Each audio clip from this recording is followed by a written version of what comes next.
Olá, bem-vindo ao canal. Eu sou Ana. Hoje eu vou apresentar para vocês Hellboy, tá? Que é Hellboy Histórias Curtas, né? Deixa eu me achar aqui isso.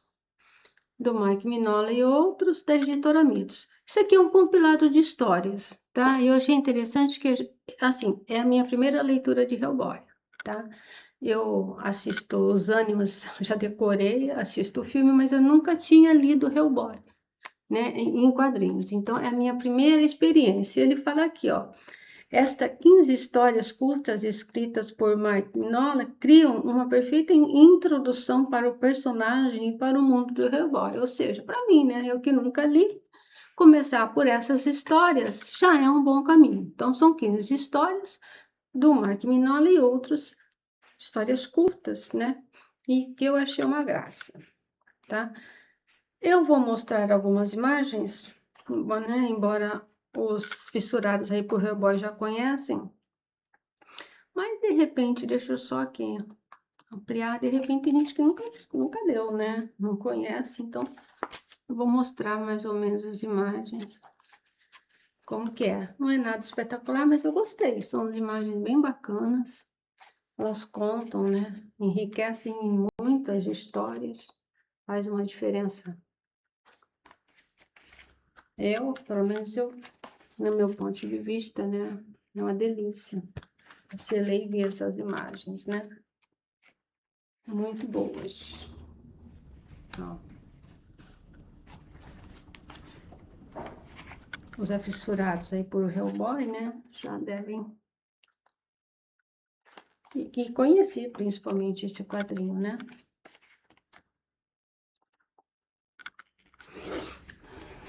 Como primeira experiência, eu adorei. Só mais um pouquinho.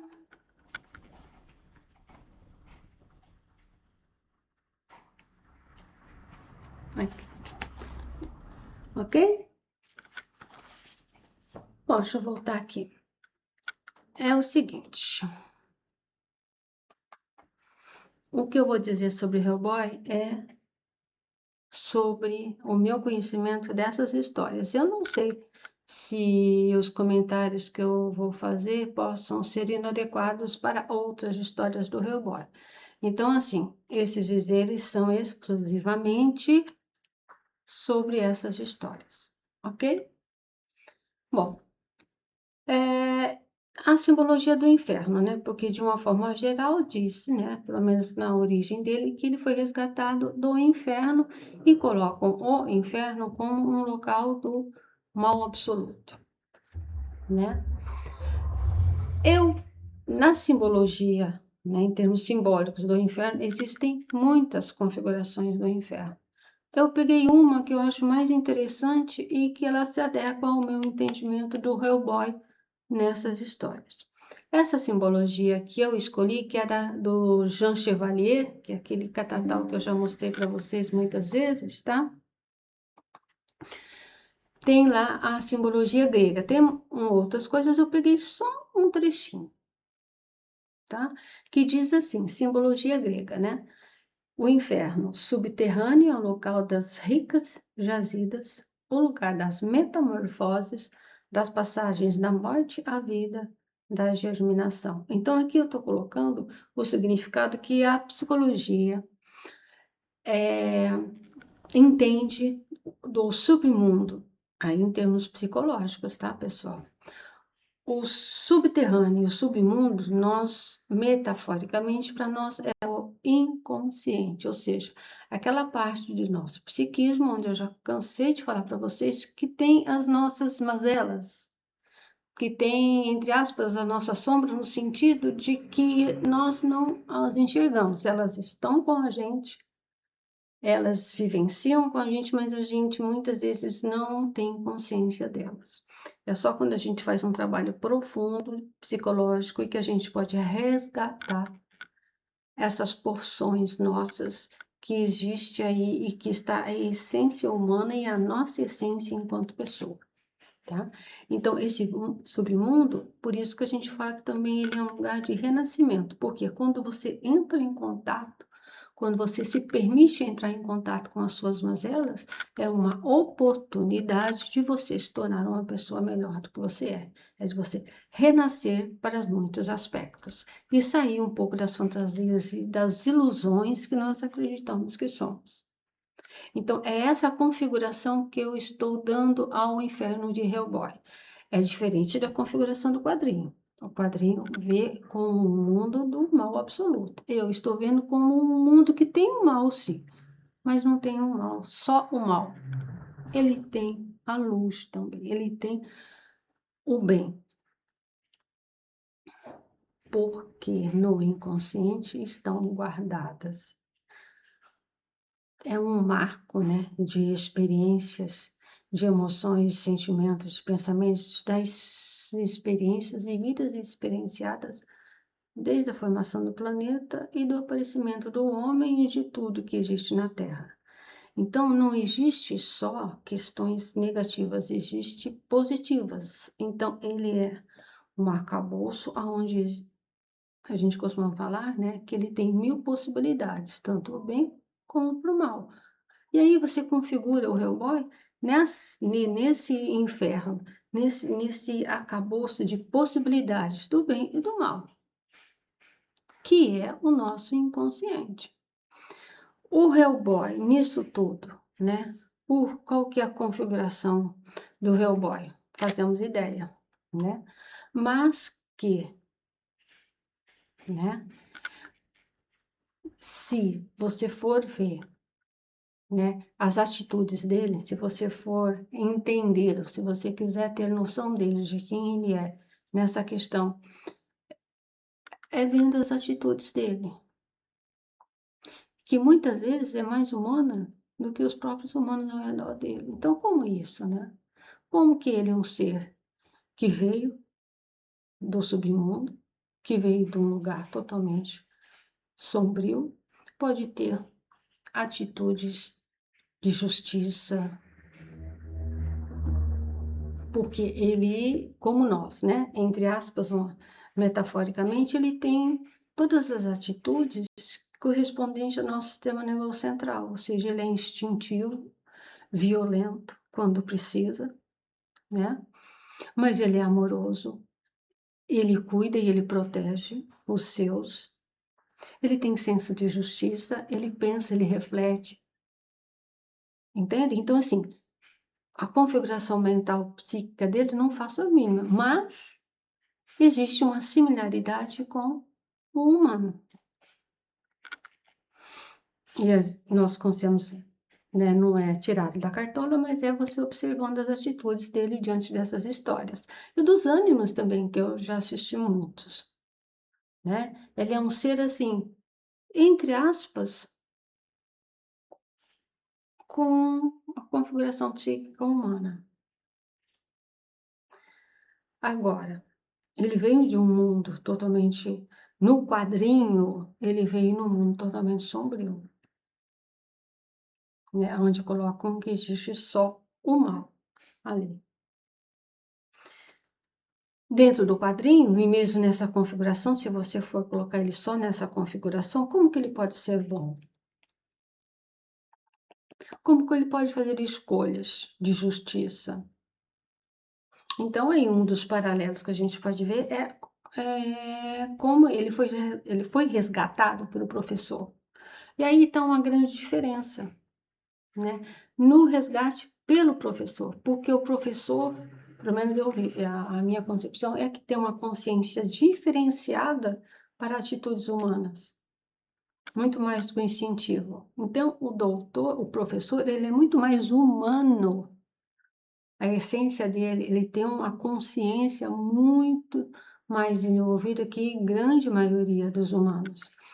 Então, essa convivência do Hellboy com ele, esse resgate dele pelo Hellboy é que pode fazer também essa diferença no Hellboy, tá?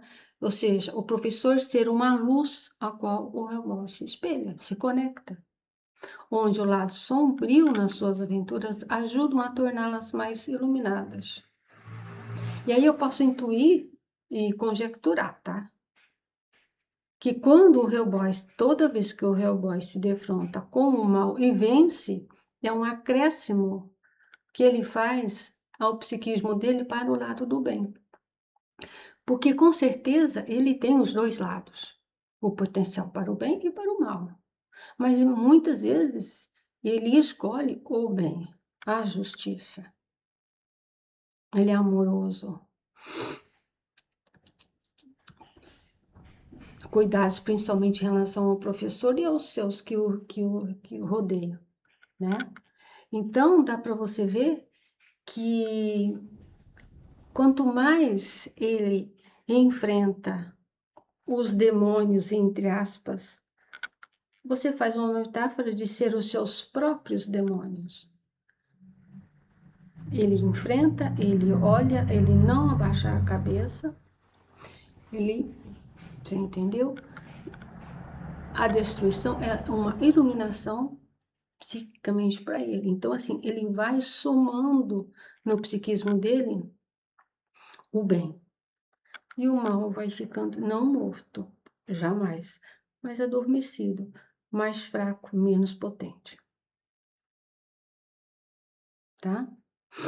E nessas histórias aqui, que eu achei interessante é que todas as histórias têm um personagem que fala alguma coisa sobre o destino, sobre a qual o Hellboy veio, que é aquela coisa assim, dele ter a mão, dele ser uma chave para destravar a caixa de Pandora, ou seja, para ele abrir, né, essa porta que nos separa, né, nós do inferno. Então, é ele que tem essa chave que pode abrir.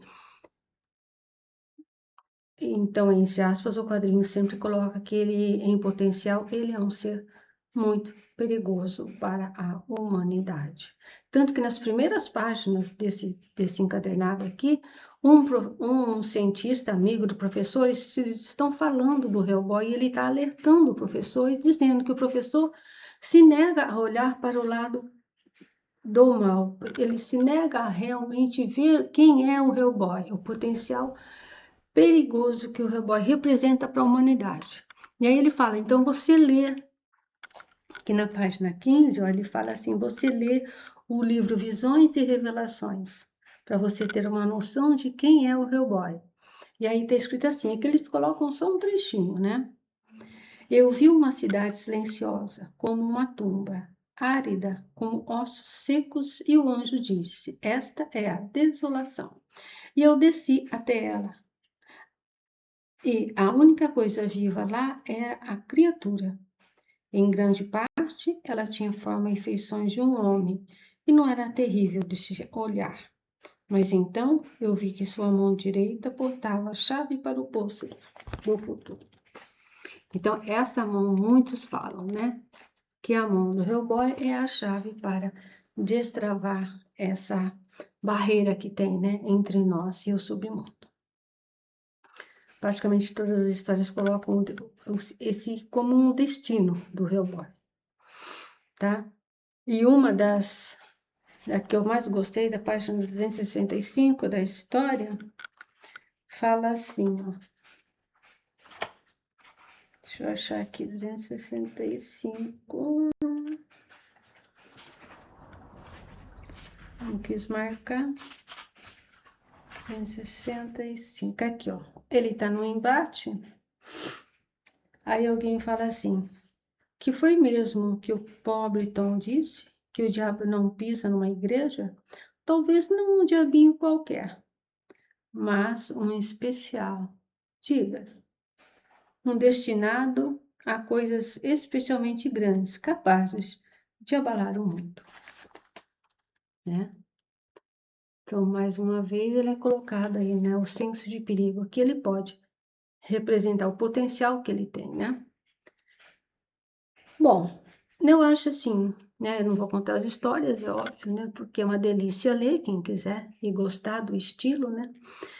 O único comentário que eu poderia dizer é que nessas histórias, né? Apesar de Hellboy ser violento e aniquilar os seus inimigos, é quase sempre de uma forma equilibrada. Sempre tendo a consciência até onde ele pode ir. Embora ele não fale sobre essa possível missão, porque toda vez que eles falam, ele nunca diz nada, eu entendo que ele tem consciência, assim, do perigo que ele pode representar. Ele tem consciência da sua força e do seu poder sobre as trevas. E nas suas atitudes estão, de alguma forma, fortalecendo o seu desígnio maior, que é combater as trevas. Ou seja, ele tem consciência, mas as atitudes dele aqui na Terra estão sendo para combater as trevas e não para se associar às trevas. Ele não se alia às trevas, que é diferente do que se espera dele no futuro, né? Então, assim, eu não sei se em algum momento o Hellboy vai se deixar levar por esse lado que ele tem, que é inegável, né?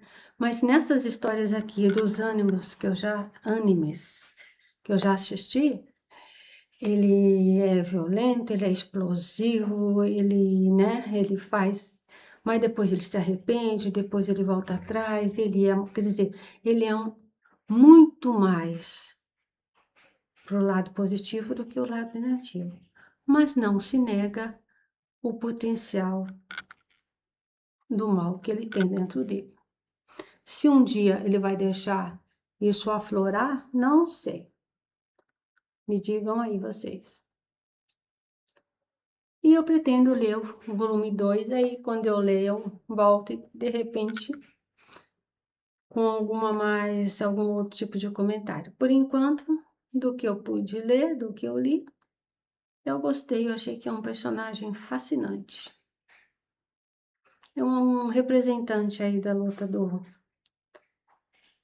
mal que existe, que é aquela coisa assim, que também é a nossa missão, lutar contra as nossas sombras, né? Esse poder da mesquinharia, esse poder da aniquilação, esse poder da falta de amorosidade, é a nossa luta também, e é a nossa principal luta, eu diria, né? Como a do Hellboy. Só que eles, de uma forma configurada nos monstros, e nós somos uma forma configurada com o próprio humano mesmo. Ok? Então a gente se vê no próximo olhar.